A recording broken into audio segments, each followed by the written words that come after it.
Marcus Rodriguez wiped the sweat from his forehead as he finished cleaning his barber shop for the day.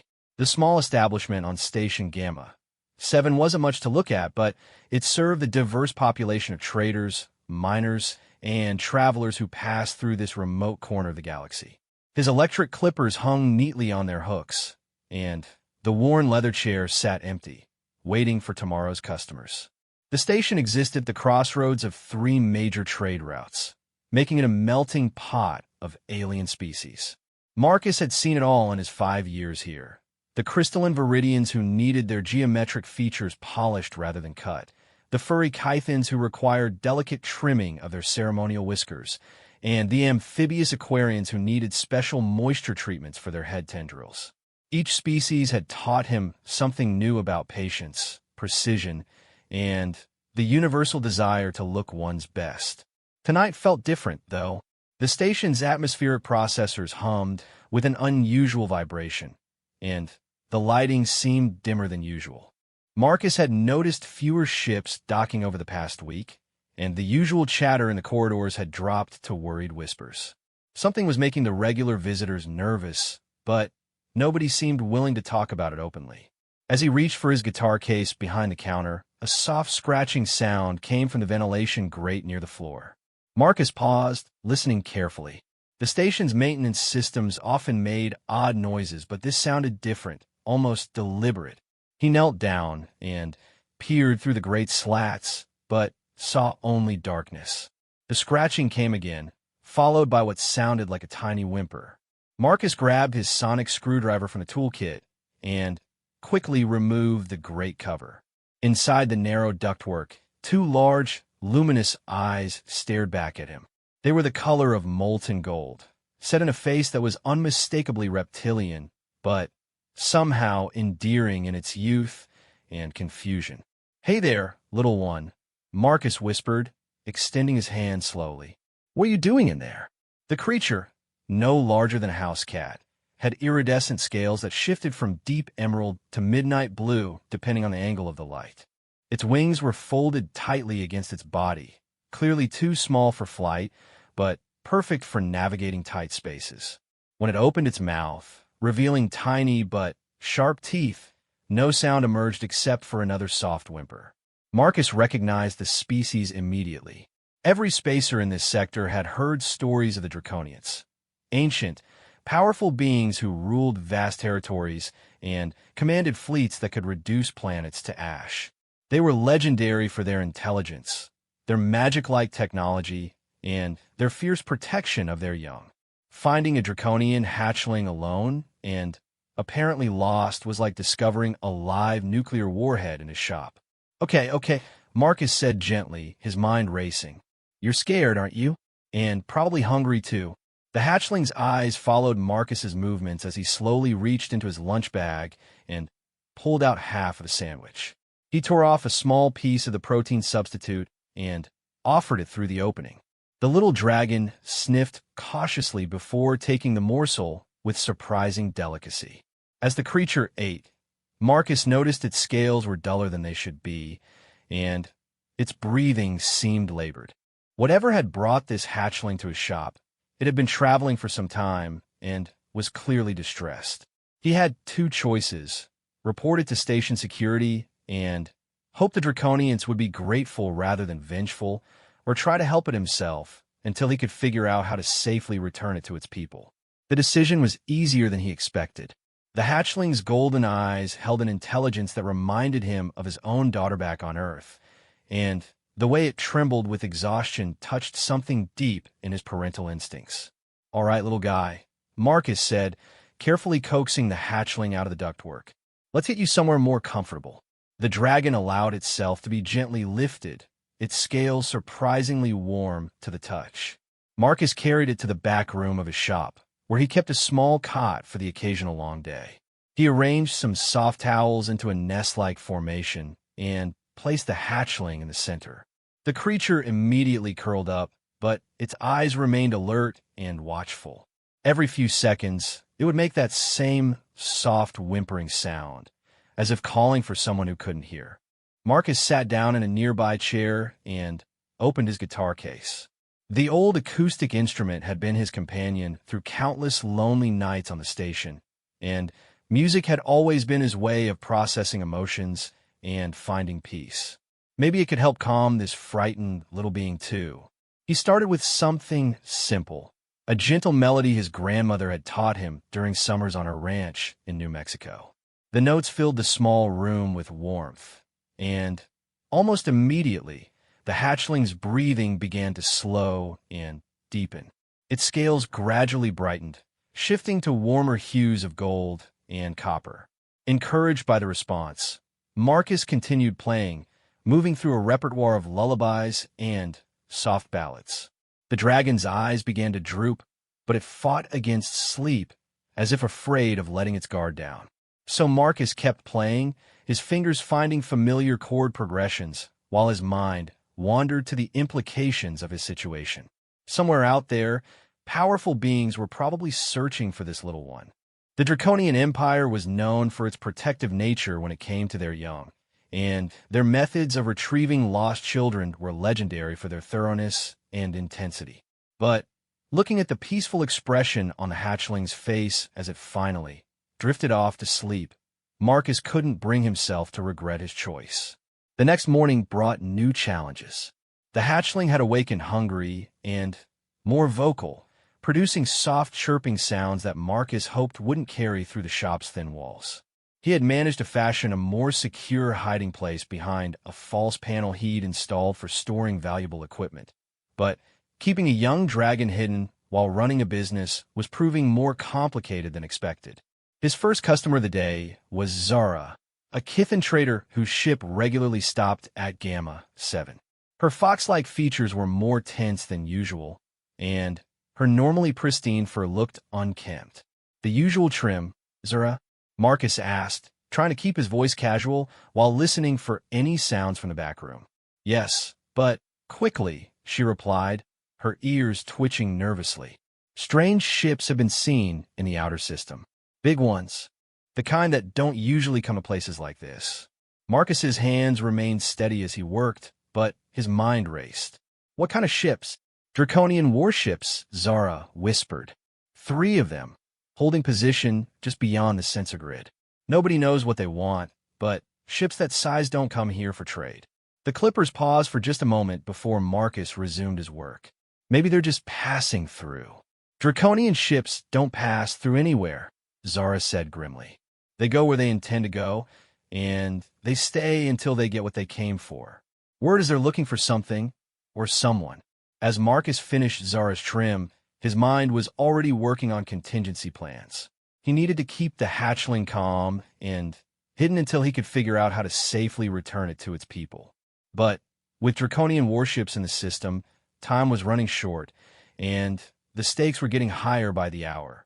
The little dragon had no idea that its presence could determine the fate of everyone on Station Gamma 7.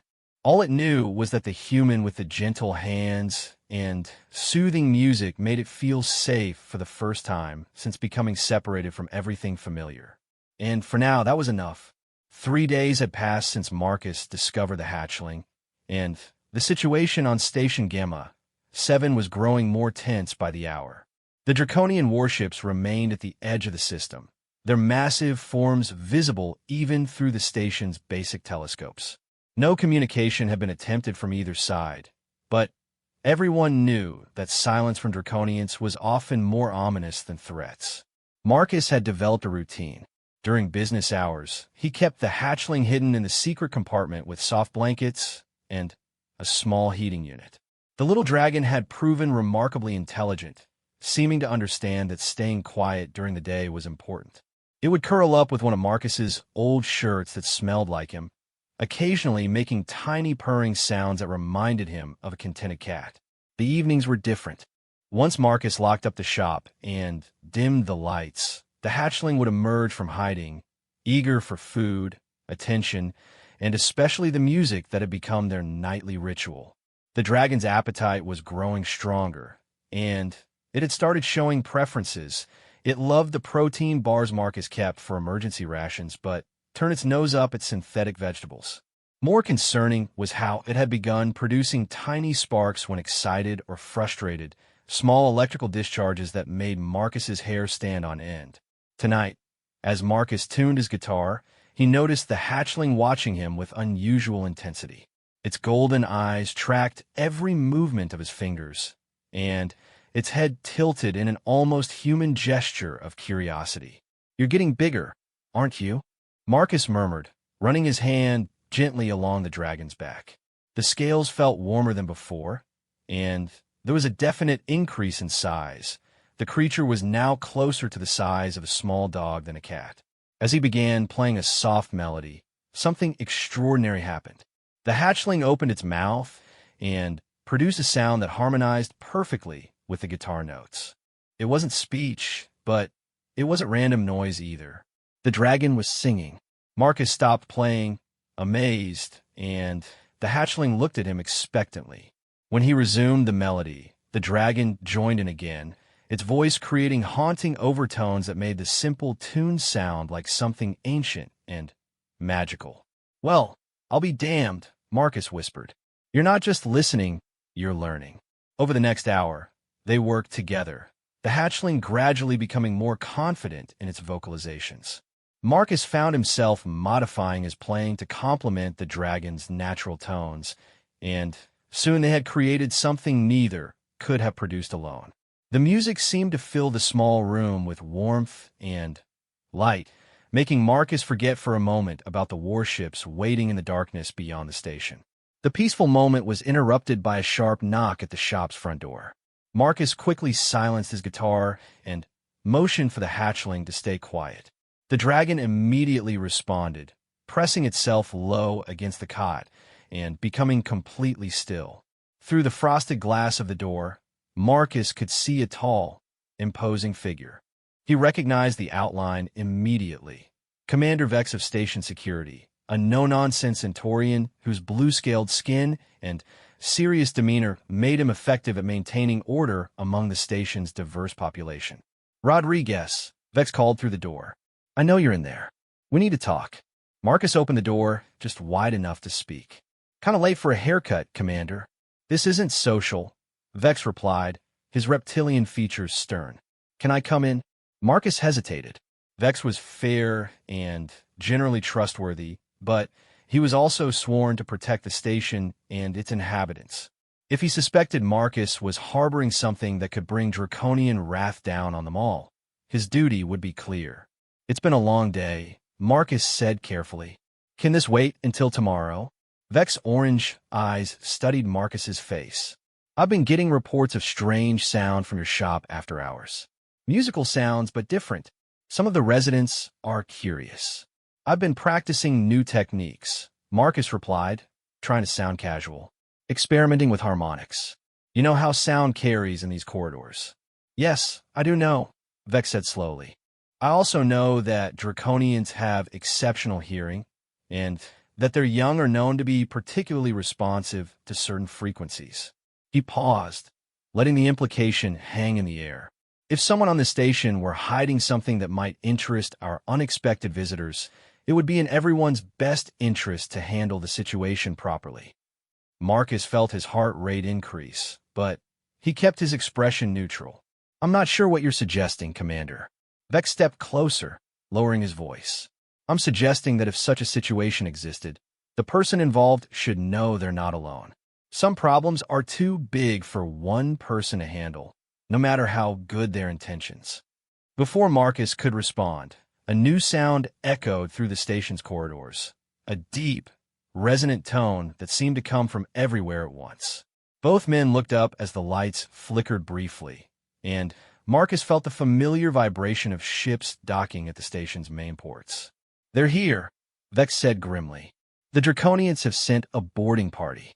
Marcus's mind raced. He could hear the hatchling moving restlessly in the back room, probably agitated by the strange sounds and vibrations. The little dragon had shown increasing sensitivity to its environment over the past few days, and Marcus suspected it might be responding to the presence of its own kind. "Commander," Marcus said quietly, hypothetically speaking, if someone found themselves in a situation where they wanted to help but didn't know the proper protocols, what would you suggest? Vex studied him for a long moment. Hypothetically, I'd suggest that person should trust that some beings, regardless of their reputation, care more about their children than their pride. I'd also suggest that good intentions, when properly communicated, are often valued more highly than perfect procedures. The sound of heavy footsteps echoed from the main corridor, accompanied by voices speaking in the complex, musical language of the Draconians. Marcus could hear the translation devices struggling to keep up with the rapid-fire conversation, but he caught fragments, words about searching, scanning, and something about a lost song. They're going door to door, Vex observed, looking for something specific. He paused. The question is, will they find what they're looking for through investigation or through cooperation? Marcus made his decision.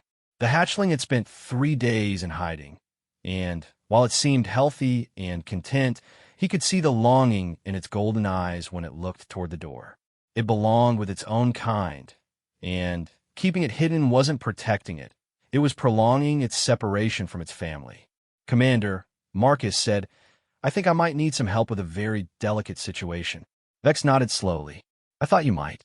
Let's go inside and discuss the best way to handle this. As they entered the shop, the sound from the corridor grew closer. The Draconian search party was methodical and thorough, but not aggressive. They were being respectful of the station's sovereignty while making it clear they would not leave without what they came for. From the back room came a soft, musical chirp, barely audible but clearly responding to the voices in the corridor. Marcus and Vex exchanged glances. Well, Vex said quietly, I think we're about to find out just how understanding Draconian parents can be. The footsteps stopped outside Marcus's shop, and a new voice, deeper and more resonant than the others, spoke a single word in perfect standard Galactic, here. The door to Marcus's shop opened without a sound, despite the fact that he was certain he had locked it. 3 figures entered, moving with a fluid grace that seemed to defy the artificial gravity of the station. The first was tall and imposing, wearing what appeared to be ceremonial armor that shifted color like oil on water. The second was smaller, carrying what looked like a sophisticated scanning device. The third figure made Marcus's breath catch in his throat. She was unmistakably female, with scales that gleamed like polished emeralds and eyes that held the wisdom of centuries. Her presence filled the small shop with an almost tangible energy, and when she moved, the air itself seemed to shimmer around her. This was no ordinary Draconian. This was someone of immense importance and power. The scanning device in the second figure's hands emitted a soft, melodic tone that was immediately answered by an excited chirp from the back room. All 3 Draconians turned toward the sound, and the female's expression shifted from stern determination to something that looked remarkably like relief mixed with maternal concern. The youngling lives, she said in accented, but perfect standard Galactic. Her voice carried harmonics that made the words seem to resonate in Marcus's bones. I can feel its song. Commander Vex stepped forward, his hand moving in a gesture of formal greeting. Honored Draconians, I am Commander Vex of Station Security. This is Marcus Rodriguez, proprietor of this establishment. We are prepared to cooperate fully in the return of what belongs to you. The armored figure, clearly the military leader of the group, studied both humans with intense golden eyes.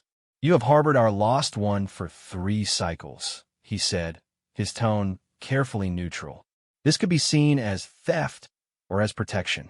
The context will determine our response.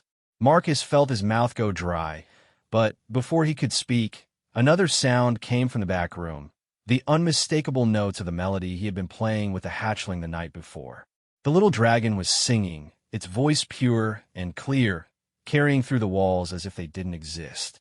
The female Draconian's expression transformed completely. Her eyes widened, and she took a step toward the back room, her hand pressed to her chest. That song, she whispered. How does the youngling know the morning lament? Marcus exchanged a glance with Vex, then found his voice. Ma'am, I've been playing music to help calm the little one. We've been making music together. It seems to learn melodies very quickly. Making music, the scanner bearer looked up from his device, surprise evident in his voice. Hatchlings cannot harmonize with alien frequencies. Their vocal structures are not developed enough, and they lack the cultural understanding of interspecies musical communication. The singing from the back room continued, now joined by what sounded like the hatchling humming along with its own melody. The three Draconians looked at each other with expressions Marcus couldn't interpret. "With your permission," the female said, her tone now gentle rather than commanding, "I would like to see my child." The way she said "my child" sent a chill down Marcus's spine. This wasn't just any Draconian searching for a lost youngling.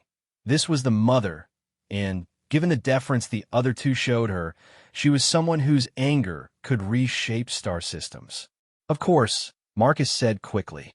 "Please follow me. I should mention that it's been eating well and seems healthy, but it's been producing some electrical discharges when excited. That is normal for stress responses in the young," the mother replied, moving toward the back room with eager steps. "The sparking should diminish once it feels secure again." As they entered the back area, the hatchling's singing stopped abruptly. Marcus could see it through the gap he'd left in the secret panel. The little dragon was pressed against the opening, its golden eyes wide with recognition and what looked like desperate hope. The mother Draconian knelt down beside the panel, her movements slow and non-threatening. "Hello, little star," she said in her own language, the words flowing like music. "Mother has come to take you home." The hatchling burst from its hiding place with a cry that was pure joy, launching itself into its mother's arms. The reunion was immediate and intense, with the little dragon chittering and purring while its mother examined it carefully for injuries, her hands gentle but thorough. "You've grown," she murmured, switching back to standard galactic for the benefit of the humans. "And your scales are brighter than when you disappeared. You've been well cared for." Marcus felt a mixture of relief and unexpected sadness as he watched the reunion. The hatchling belonged with its family, but he had grown attached to the little creature over their 3 days together. "How did it get separated from you?" Vex asked, his security training evident in the practical question. The armored Draconian answered, "We were traveling through a contested region when our ship was attacked by raiders. During the battle, an explosion damaged the youngling's quarters. We believe it was pulled into an escape pod that malfunctioned and ejected automatically. The pod's distress beacon failed. The scanner bearer added, his device still active and reading something. We have been searching 12 systems, following every possible drift trajectory. The youngling's natural telepathic abilities are too undeveloped for long-range contact." The mother looked up at Marcus, her expression thoughtful. "You said you made music together. Show me." Marcus hesitated. "I don't want to interrupt your reunion." "Please," she said, her tone making it clear this was important. "I need to understand what has happened here." Marcus retrieved his guitar from the front room, aware that all three Draconians were watching his every movement. The hatchling perked up immediately when it saw the instrument, chirping excitedly and squirming in its mother's arms. "This is the song we were working on last night," Marcus said, settling into a chair. He began the gentle melody, and almost immediately, the hatchling joined in with its harmonic vocalizations.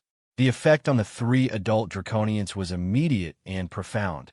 The scanner-bearer's device began emitting rapid beeping sounds, while the armored figure stepped closer, his eyes wide with amazement.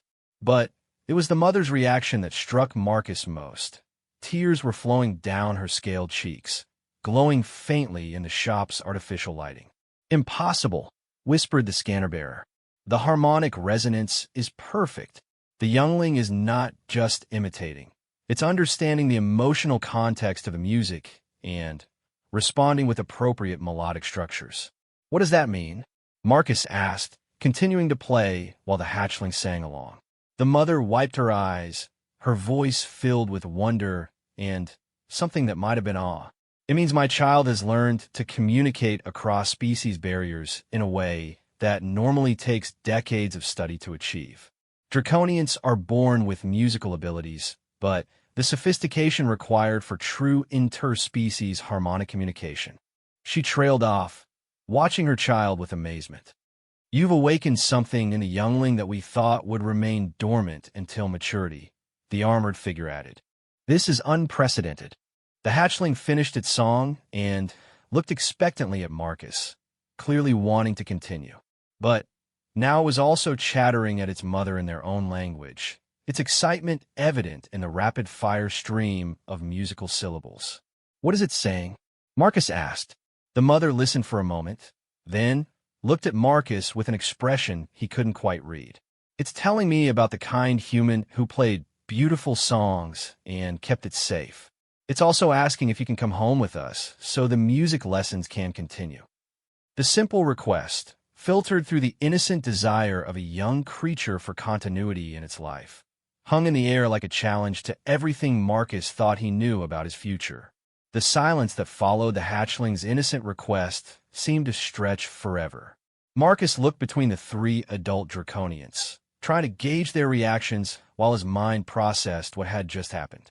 The little dragon had essentially asked if he could abandon his entire life to become its music teacher. "That's very flattering," Marcus said carefully, "but I have a business here and a life. I can't just leave everything behind." The mother draconian studied him with those ancient, intelligent eyes. "What if I told you that what you have accomplished with my child in 3 days would normally require a master of interspecies harmony decades to achieve? What if I told you that there are fewer than 12 beings in the known galaxy who possess the natural ability you have demonstrated?" The scanner bearer looked up from his device, excitement clear in his voice. "The readings are extraordinary, Empress. The human's neural patterns show a natural resonance frequency that matches our harmonic baseline almost perfectly. Such compatibility occurs perhaps once in a million births among non-draconians." "Empress." Marcus felt his legs go weak. He had been caring for the child of a draconian empress, one of the most powerful beings in this sector of the galaxy. The hatchling wasn't just any lost youngling. It was royalty. "Your Majesty," Commander Vex said, his voice carefully respectful. "Perhaps we should discuss this in more comfortable surroundings. My office has proper diplomatic facilities." The Empress shook her head. "This place has become sacred ground. Here, my child learned to sing with an alien voice and found comfort in the darkness of separation. Here, a human stranger chose protection over profit and kindness over caution." She turned back to Marcus. "I will not insult either of you by conducting this conversation anywhere else." The hatchling, unaware of the diplomatic complexities swirling around it, had curled up contentedly in its mother's arms and was humming softly, the same melody Marcus had played on their first night together. "I need to understand something," Marcus said. "What exactly are you offering me?" The armored figure stepped forward. "I am General Thane, military advisor to Empress Lyralii. What we are offering is a position as harmonic tutor to the royal heir, with all the privileges and responsibilities that entails." "Which are?" "You would live on the royal world of Draconos Prime," the Empress explained. "You would have your own residence, access to the finest musical instruments and technology in our empire, and a staff to assist with your needs. Your primary responsibility would be continuing the musical education you have begun with my child. And in return," General Thane's expression grew serious, "you would be bound by our laws, protected by our military, and expected to maintain the absolute confidentiality required of all who serve in the royal household. You would essentially be adopting our culture as your own." Marcus felt overwhelmed. 3 days ago, his biggest worry had been whether the atmospheric recyclers would need maintenance. Now, he was being offered a position that would change everything about his existence. "What about my life here?" he asked. "My shop, my belongings, my connections to human space." The scanner bearer consulted his device. "Your establishment generates approximately 2,400 credits per month in revenue. The position we offer would provide you with an annual stipend of 50,000 Imperial Dracos, roughly equivalent to 200,000 credits in your currency. As for your belongings, anything you wish to keep can be transported. As for connections to human space, The Empress raised a hand, silencing him. Let me be honest with you, Marcus Rodriguez. What we're offering you is exile disguised as opportunity.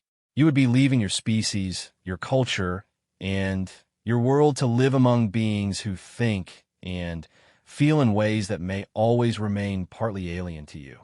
In return, you would have the chance to explore musical possibilities that no human has ever experienced, to help shape the development of a mind that may one day rule star systems, and to build bridges between our peoples that could benefit both our species for generations. The hatchling stirred in its mother's arms and looked directly at Marcus. Its golden eyes held an intelligence that seemed far beyond its apparent age, and when it spoke in its musical language, the words seemed to hang in the air with unusual weight. What did it say? Marcus asked. The Empress's expression softened.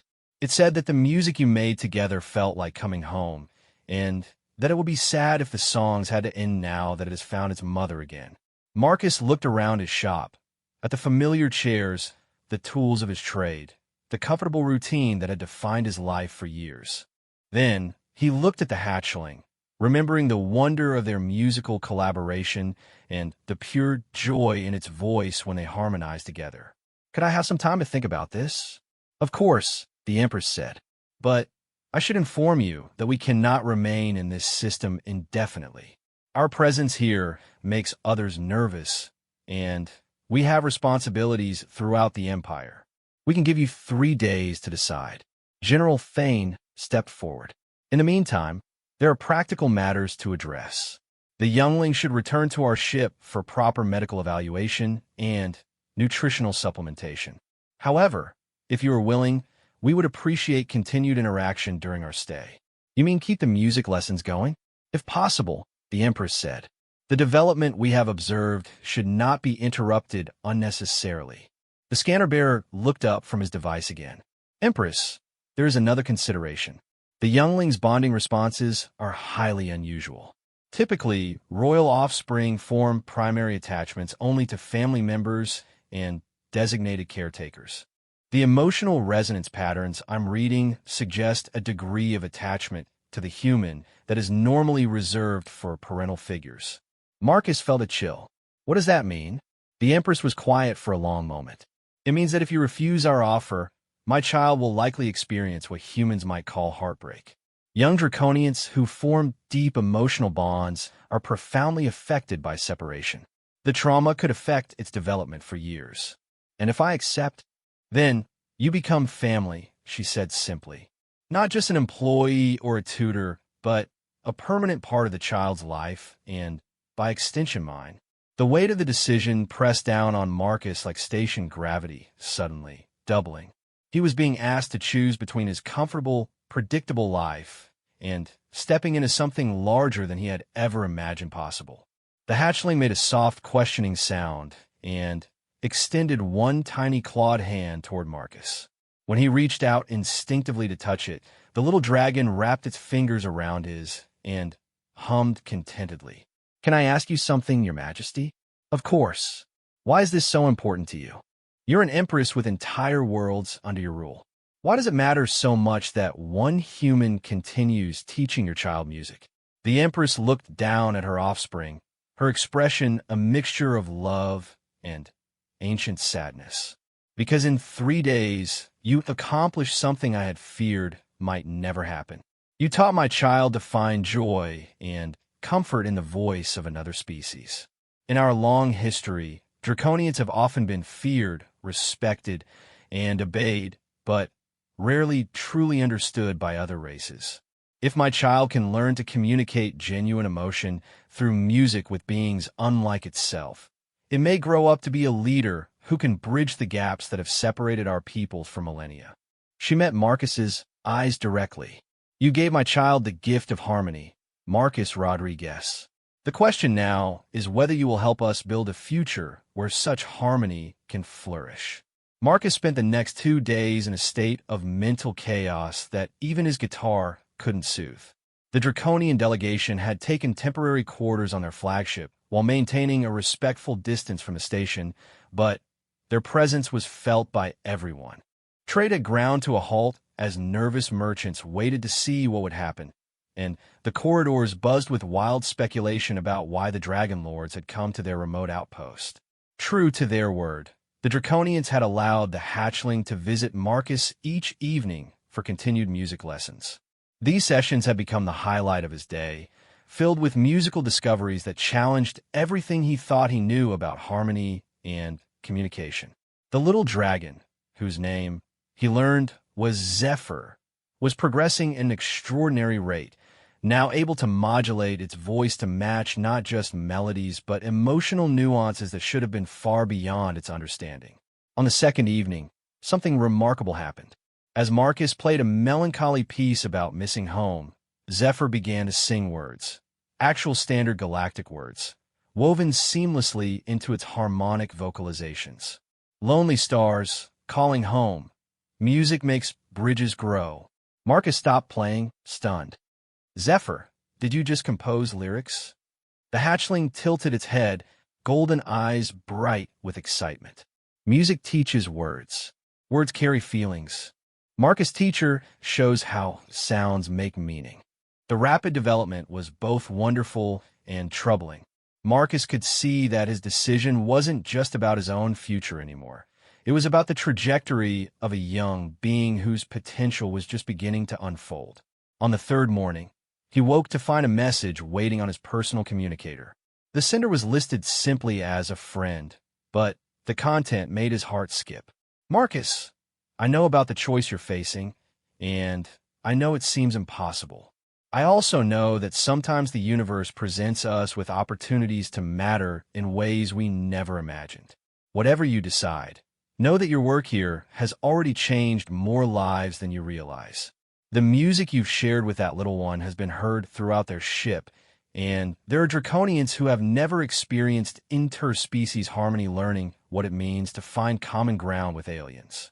That's your legacy, regardless of what happens next.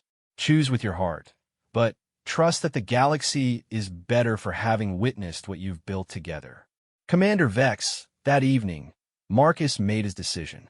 When Empress Lyralii arrived with Zephyr for their final lesson, she took one look at Marcus's face and nodded slowly.